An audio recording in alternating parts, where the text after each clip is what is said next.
Back to our channel. I am Priya, me Ayushi, together we Priyashi. तो जी हम लोग फिर से आ गए हैं आप लोगों के लिए, आप लोगों की फेवरेट धुकर धुकर वाली वीडियो लेकर के। एंड रानी, काफी समय से हमें ना रिक्वेस्ट आ रही थी आप लोगों की तरफ से कि दीदी आप लोगों ने ना काफी ज्यादा क्राइम की स्टोरी सुना ली, चुड़ैल की स्टोरीज भी सुना दी, haunted house, haunted hostel, haunted cinema घर, सबकी स्टोरी सुना दी। लेकिन अब ना काफी ज्यादा समय हो गया है एक जिन की स्टोरी सुनाए हुए। तो हमने भी क्या सोचा ना कि ठीक है भाई, आपका हुक्म हमारे सर आंखों पर, तो हम लोग लेकर के आ गए हैं एक बहुत ज्यादा खतरनाक जिन की स्टोरी। एंड ये जो जिन की स्टोरी होने वाली है ना, ये हमारे परदादा और दादा के समय की स्टोरी होने वाली है। तो आप उसी से अंदाजा लगा लो कि जो डर का लेवल है ना इस वीडियो में किस हद तक जाने वाला है। एंड लास्ट चीज कि शाम के समय में ऐसा कहा जाता है कि हमें अपने मुंह से जिन का नाम नहीं पुकारना चाहिए, वो काफी ज्यादा अट्रैक्ट हो जाते हैं। तो इसीलिए दोस्तों 5 से 6 बार ऑलरेडी हम इसका नाम ले चुके हैं। अब आगे इस वीडियो में ना हम ना रानी जिन को जिन नहीं बोलेंगे, बल्कि इनका नामकरण हम लोग करेंगे। और जो हमारे पुराने सब्सक्राइबर्स होंगे ना, आपको पता होगा कि हम लोग इनका नाम क्या रखते हैं। तो अब हम लोग इसे एबीसी के नाम से पुकारेंगे। तो चलो अब देर नहीं करते हैं, फटाफट से एबीसी की स्टोरी शुरू करते हैं। पर उससे पहले रानी, यार दीदी, ऐसे मेरे को स्टोरी बोलने में डर तो नहीं लगता है, लेकिन यार एबीसी से मेरे को बहुत ज्यादा डर लगता है। इसलिए हम तो अपनी सीट की पेटी पहले ही बांध ले रहे हैं और आप लोग साथ में मेरे साथ सीट की पेटी बांध लो। कान में ईयरफोन डाल के ना, सच में आज तो ना हाथ से कस के अपने फोन को पकड़ लो और रूम की लाइट्स ऑफ कर लो। और धुकुर धुकुर वाली आंटी वो आएगी ही मेरे स्टाइल में। तो चलो दीदी जल्दी से वीडियो स्टार्ट करते हैं। तो जी आज की जो कहानी है ना, वो हमारे साथ हमारी एक सब्सक्राइबर ने शेयर की है। एंड जैसा कि हम लोगों ने आप लोगों को पहले ही बता दिया है कि ये कहानी हम लोगों के दादा परदादा के जमाने की होने वाली है, मतलब कि आज से 80 से 90 साल पहले की होने वाली है। चलो कहानी शुरू होने से पहले ही ना एक राज की बात आप लोगों को बताते हैं। तो पहले के जमाने में क्या होता था ना, जो पंडित, मौलवी, झाड़ फूक करने वाले ओझा या तांत्रिक वगैरह होते थे ना, वो भूत, एबीसी, चुड़ैल या जो भी पिशाच होते थे ना, उन लोगों को अपना दास बना करके रखते थे, अपना गुलाम बना करके रखते थे। और अपने जरूरी काम वो उन्हीं भूत, पिशाच, जिन, चुड़ैल आदि से करवाया करते थे। और अक्सर ये भी किया जाता था ना कि वो उन लोगों को अपने सेफ गार्ड के तौर पर भी यूज करते थे। और कभी कभी क्या होता था ना कि अगर उन्हें अपने दुश्मनों से बदला लेना होता था ना, तो ये इन्हीं भूत, पिशाच, एबीसी और चुड़ैल को ना अपने दुश्मनों के पीछे भी लगा दिया करते थे। इससे क्या होता था कि सांप भी मर जाती थी और लाठी भी नहीं टूटती थी। अच्छा, ये तो एक तरफ की कहानी हो गई। ये जो पंडित, मौलवी, तांत्रिक वगैरह होते थे ना, ये क्या करते थे ना, इन भूत, पिशाच और एबीसी को ना किराए पर भी काम करवाया करते थे। मतलब कि किसी का जान लेना है, सुपारी देना होता है, तो अभी हम लोग गुंडों को हायर करते हैं ना, उस वक्त में भूत, पिशाच, एबीसी को हायर किया जाता था।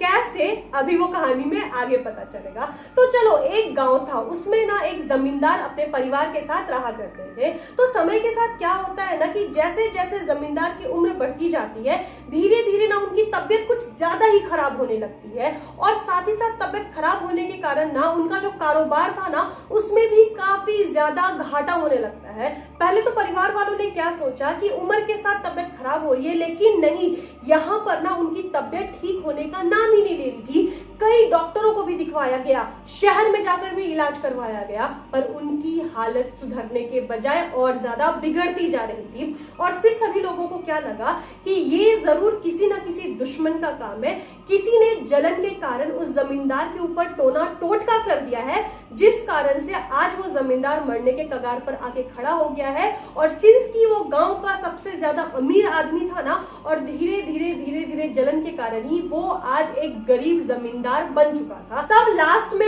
हार मान के जमींदार और उसकी पत्नी ने ये डिसाइड किया ना कि अगर घी सीधी उंगली से नहीं निकल रही है ना, तो उंगली को टेढ़ा करना पड़ेगा। और उन लोगों ने क्या किया ना, एक तंत्र मंत्र करने वाले तांत्रिक को बुलाया और उस तांत्रिक से क्या कहा ना कि हमारे लिए आप एक एबीसी को बुला दो, जिन को बुला दो, जिससे हमें कुछ बातें करनी है और हमें अपना मांग रखना है, और उसके बदले हम लोग उस एबीसी को कुछ भी देने को तैयार हो जाएंगे।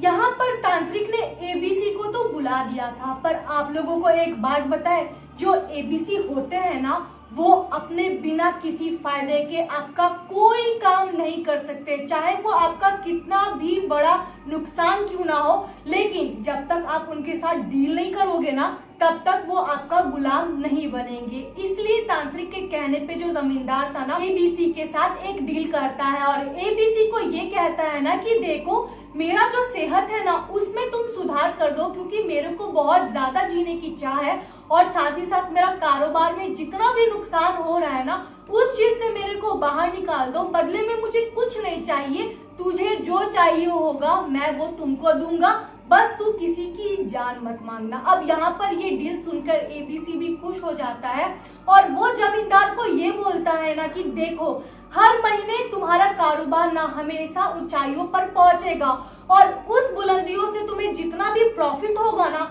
बस उसका 50% जो भी मुनाफा होगा वो मेरे को देना एज अ पैसा या ज्वेलरी के तौर पे। और साथ ही साथ हर महीने जब भी तुम्हारी तनख्वाह आएगी ना, तो उससे भाई मुझे भर भर के मिठाइयाँ चाहिए, और 10 किलो से 15 किलो ना चिकन चाहिए खाने के लिए, बस इसके अलावा मुझे कुछ नहीं चाहिए, और तेरी सारी इच्छाएं पूरी होगी। अब ये चीज सुन के जो जमींदार था ना, वो भी बहुत ज्यादा खुश हो जाता है, और उसकी पत्नी भी बहुत ज्यादा खुश हो जाती है, और साथ में ये जो डील है ना, वो भी फाइनल हो जाता है। अब तांत्रिक वहां पर एबीसी को उसी घर में छोड़कर वहां से चला जाता है, और सबसे पहले जमींदार की पत्नी क्या करती है ना, एबीसी के लिए 10 से 15 केजी चिकन बनाती है, और बहुत सारी जो ज्वेलरी होती है ना, जितनी भी उनकी घर में बची हुई थी, वो एक रूम में जाके रख देती है, और एबीसी से ये विनती करती है कि अभी मेरे पास बस इतनी ही चीज है, तो आप इसे ग्रहण करो, इसके बाद महीने में जैसे जैसे मुझे प्रॉफिट होते जाएगा,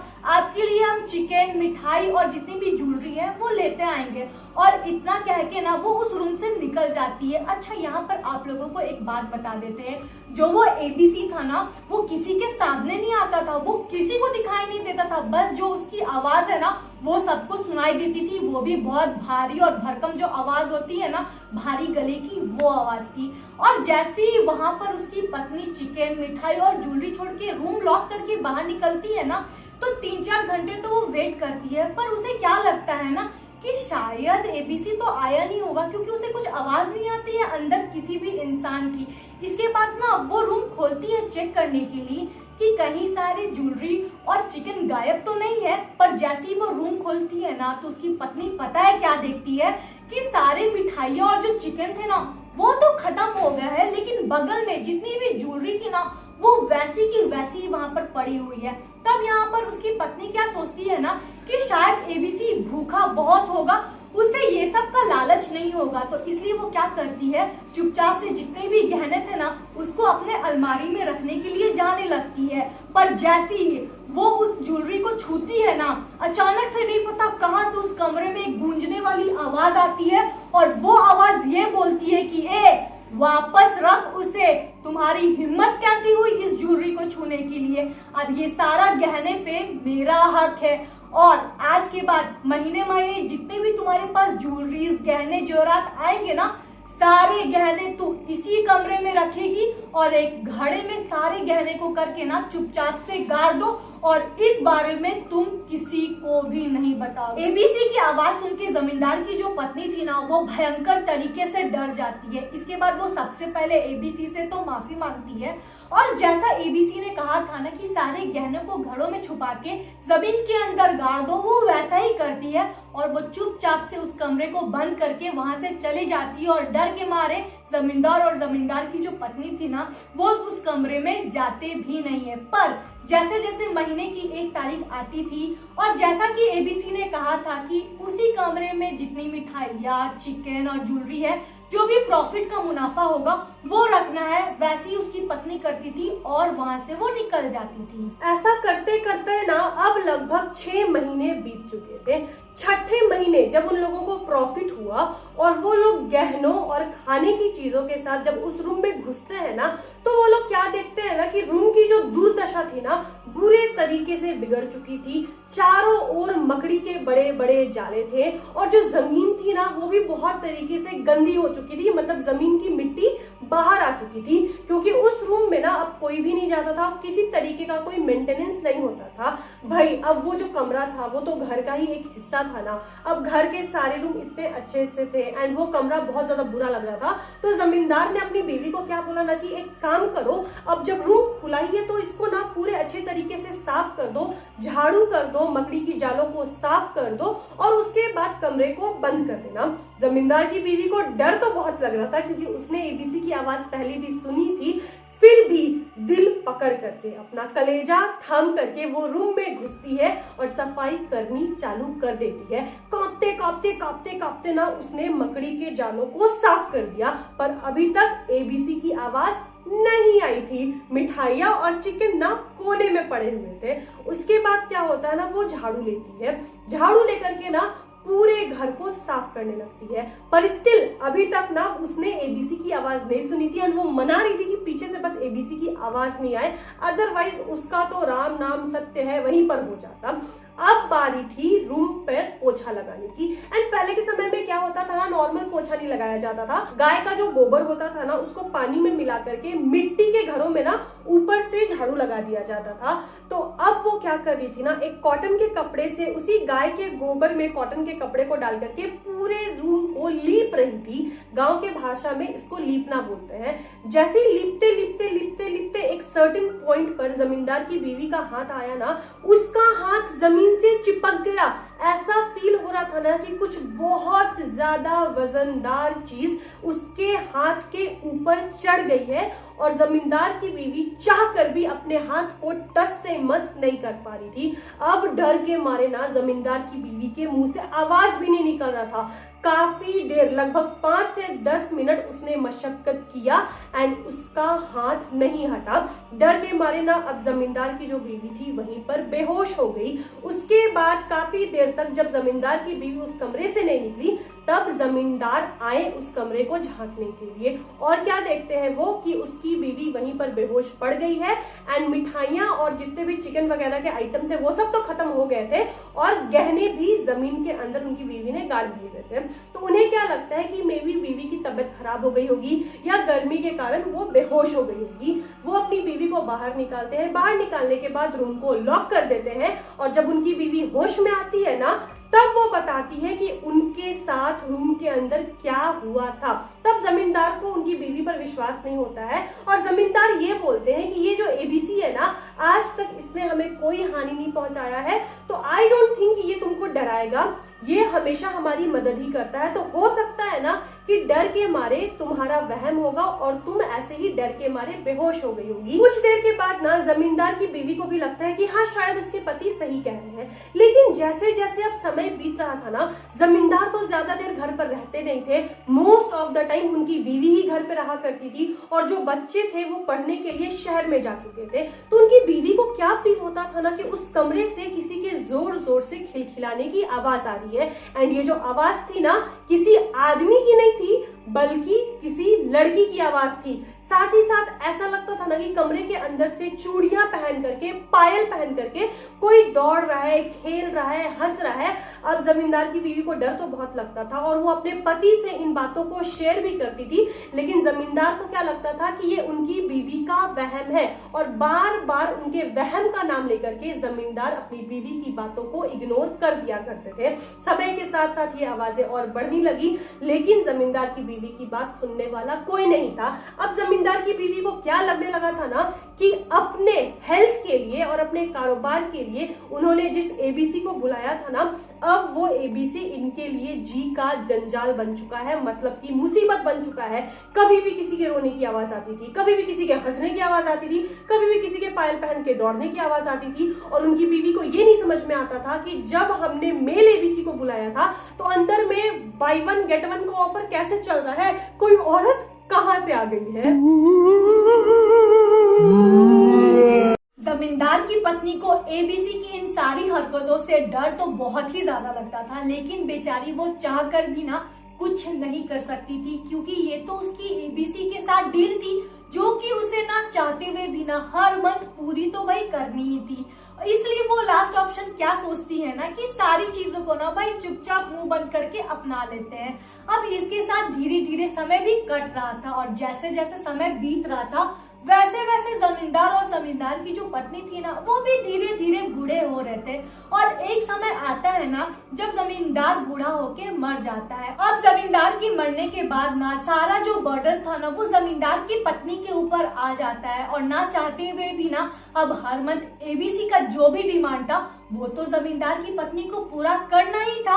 अब इसके लिए जमींदार की पत्नी क्या करती है ना अपने दोनों बेटे जो विदेश में रहते थे उनसे हेल्प मांगती है और कहती है कि हर महीने ना कुछ सैलरी से जो भी पैसे बचते हैं ना वो मुझे भेज दिया करो। पर यहाँ पर ना वो दोनों बेटे ना अपनी माँ की बात को मानने से इनकार कर देते हैं और कोई भी पैसे नहीं भेजते। अब जमींदार की पत्नी के पास एकमात्र ऑप्शन था, जो भी घर में जितने बचे बचाए पैसे थे, जो भी सेविंग्स थी ना वो सारे पैसों को अब उठाकर वो चुपचाप से एबीसी को हर मंथ दिया करती थी। पर घर के जितने भी सेविंग्स है उससे वो एबीसी की कब तक डिमांड को पूरा करती थी। एक समय ऐसा आ गया था ना कि घर के जितने भी रखे रखाए पैसे थे ना वो सारे खत्म हो गए थे। अब यहाँ पर जमींदार की पत्नी को ये तो पता चल गया था कि एबीसी की डिमांड ना कहीं पूरी नहीं हो रही है, जिसके कारण सारा जो चीज है ना वो उल्टा हो रहा है, हम ना नुकसान में ही जा रहे हैं। इसलिए अब उसके पास लास्ट ऑप्शन था ना कि दोनों बेटों को चुपचाप से घर में बुलाए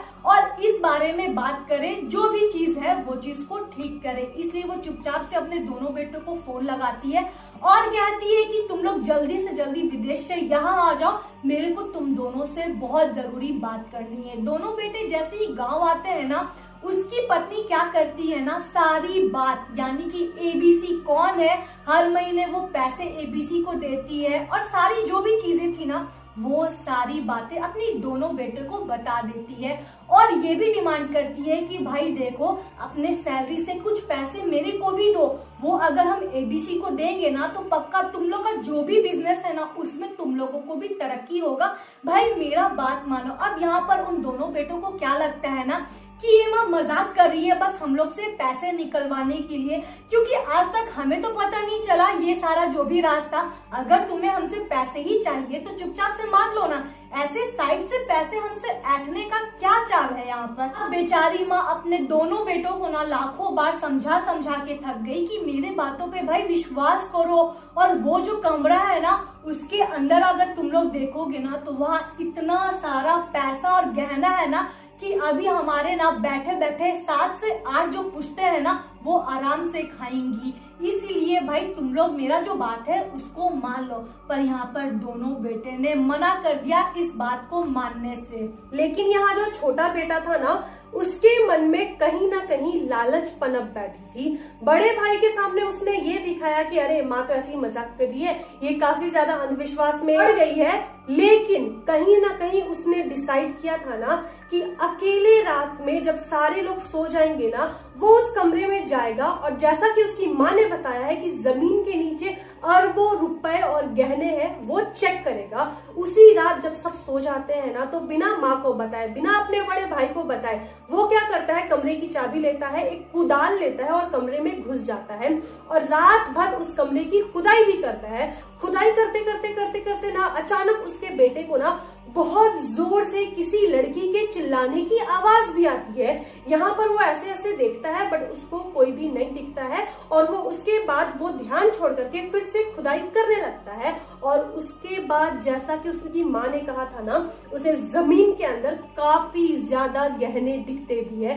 लालच में आकर के उसके बेटे ने क्या किया ना, एक बैग लिया और उसमें जितने गहने आ सकते थे ना उन गहनों को भरा, ट्रॉली लिया, ट्रॉली में गहनों को भरा और रात में बिना अपने बड़े भाई को बताए, बिना अपनी माँ को बताए और कमरे को भी लॉक नहीं किया, वो अपने गांव से गाड़ी लेकर के निकल गया।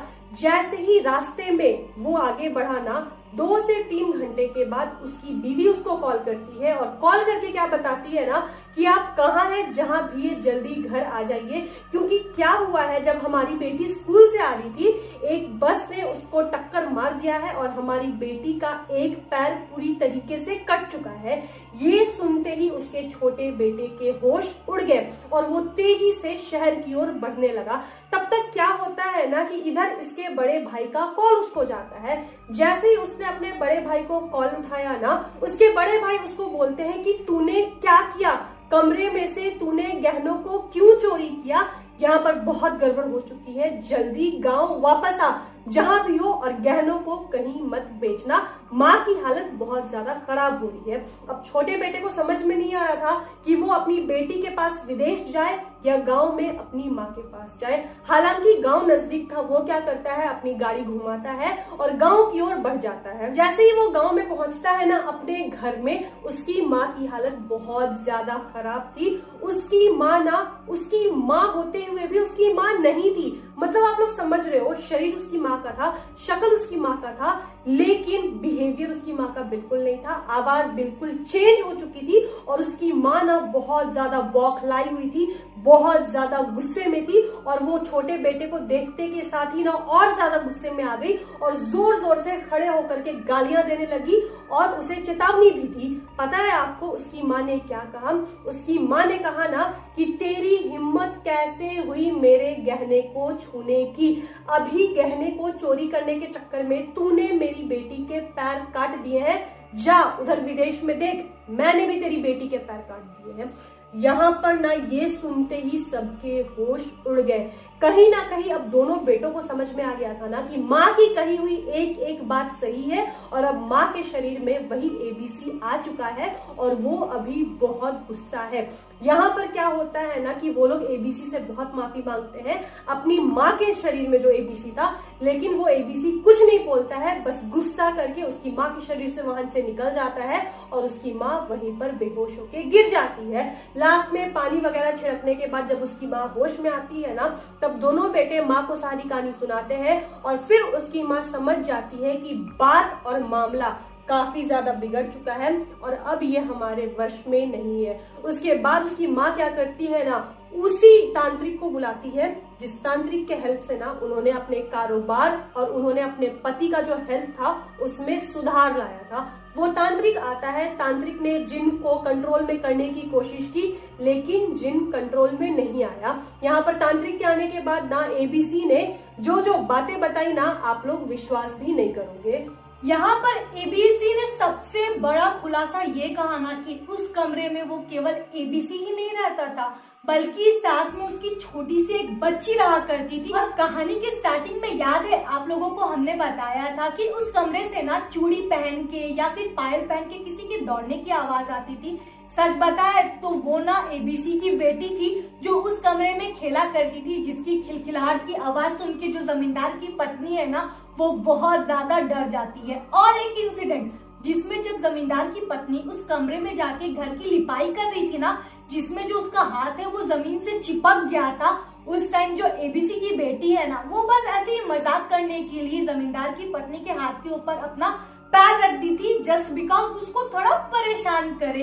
इसलिए जमींदार की पत्नी उस कमरे से बहुत ज्यादा डर गई थी। और जो एबीसी हर महीने मिठाइयाँ, चिकन और ज्वेलरी मंगाया करता था ना, वो अपने फायदे के लिए नहीं मंगाया करता था, वो अपनी बेटी के लिए मंगाया करता था, उसका पेट भरने के लिए मंगाया करता था। और जितनी भी ज्वेलरी थी ना वो उसकी बेटी पहना करती थी और वहीं पर खेला करती थी। और यहाँ पर मौलवी के पूछने पे एबीसी ने ये भी बताया ना कि वो अपनी बेटी को ना जो भी एबीसी की दुनिया होती है ना उससे बचाने के लिए और उससे प्रोटेक्ट करने के लिए ना इस इंसानी दुनिया में लाया था और बस एक कमरे में वो अपने बेटी के साथ रहता था ताकि उसकी बेटी सेफ रह सके और उसके पास रह सके। यहाँ पर वो एबीसी अपनी बेटी को जिन्नों की दुनिया से बचा करके इसीलिए लाया था ना कि जो जिन्न की दुनिया होती है ना वो बहुत ज्यादा खतरनाक होती है, तरह तरह के जिन्न होते हैं और वहां पर ना फीमेल की इज्जत बिल्कुल नहीं की जाती है। और वहां पर ना जो एबीसी की बीवी थी उसके साथ भी कुछ ऐसा ही हुआ था, और अपनी बीवी के साथ उतनी गंदी चीज देखने के बाद ना वो इतना ज्यादा डर गया था ना कि वो एक तांत्रिक का गुलाम तक बनने को रेडी था, और वो अपनी बेटी को उस दुनिया से भगा करके इंसान की दुनिया में लेकर के आया था और सोचा था कि यहाँ पर उसकी बेटी बिल्कुल सुरक्षित रहेगी। लेकिन यहाँ पर कुछ लोगों के लालच के कारण ना आज उसकी बेटी भी जख्मी थी, और जब एक बाप के सामने उसकी बेटी की ये हालत होती है तो वो बाप, चाहे वो इंसान हो चाहे एबीसी हो, कितना ज्यादा हर्ट होगा आप लोग समझ ही सकते हो। यहाँ पर एबीसी ने साफ साफ बोल दिया था ना कि जो तुमने मेरी बेटी के साथ किया है उसके लिए इस खानदान के एक एक मेंबर को मैं जान से मार दूंगा। लेकिन यहाँ पर उस तांत्रिक ने, या आप मौलवी कह लो, जो भी, उन्होंने बहुत ज्यादा विनती की और उन्होंने ये भी बोला कि देखो एबीसी, कहाँ पर ऐसा लिखा था कि जमींदार के जाने के बाद उसके बेटे तुम्हारे सारे शौक को पूरा करेंगे। यहाँ पर एबीसी ने ये भी बोल दिया ना कि मैं कुछ नहीं करता अगर मेरी बेटी ठीक रहती, मैं एक शर्त पे मानने को तैयार हूँ कि जितने भी गहने मेरी बेटी के है ना, सब कुछ उस कमरे में रखो और इस घर को छोड़ दो, और ये पूरा घर, ये पूरी कोठी केवल मेरी एंड मेरी बेटी की होगी। इसके बाद ना यहाँ पर एबीसी को डिमांड को पूरा करने के अलावे घर वालों के पास कोई ऑप्शन नहीं था। उसके बाद उन्होंने क्या किया, मतलब कि सारे घर वालों ने मिलकर के उस हवेली में ताला लगा दिया, और वो जो बूढ़ी जमींदार की वाइफ थी ना, वो अपने बेटों के साथ ही विदेश चली गई। और उस गांव में उस दिन के बाद से किसी ने भी ना उस हवेली में एंट्री करने की हिम्मत भी नहीं की, और वो जो हवेली थी ना पूरे गांव में भूतिया हवेली के नाम से फेमस भी हो चुकी थी, जिसमें एक एबीसी अपनी बेटी के साथ रहता था। तो आज की ये स्टोरी सुन के आप हमसे जरूर शेयर करना कि आपको आज की स्टोरी से डर लगा या फिर आप एबीसी के साथ इमोशनली कनेक्ट हुए कि नहीं। सच बताए तो मेरे को बहुत ज्यादा डर लगा, क्योंकि आपको वीडियो के स्टार्टिंग में ही बता दिए थे कि भाई एबीसी से हम दूर रहना चाहते हैं। मेरे को तो बहुत ज्यादा इमोशनल लगा, क्योंकि ना इस कहानी से हमें पता चलता है कि किस तरीके से एक बाप, एक एबीसी अपनी बेटी की इज्जत बचाने के लिए अपनी दुनिया छोड़ करके दूसरी दुनिया आया। मतलब एबीसी हो या इंसान हो, सारे लोग अपने बच्चों से कितना ज्यादा प्यार करते हैं ना। खैर दोस्तों, आप कमेंट करके जरूर बताना ये स्टोरी यूनिक लगी या नहीं लगी, और अगर पसंद आए तो रानी, अरे इस वीडियो को जल्दी से लाइक करो यार। और अगर आप हमारे चैनल पे नए हो और हमारे ये फेस पहली बार देख रहे हो तो प्लीज हमारे चैनल को सब्सक्राइब कर देना। और थैंक यू सो मच, क्योंकि हम लोगों ने 70K की फैमिली बना ली है। तो भाई मिलते हैं अपने नेक्स्ट वीडियो के साथ, तब तक के लिए बाय।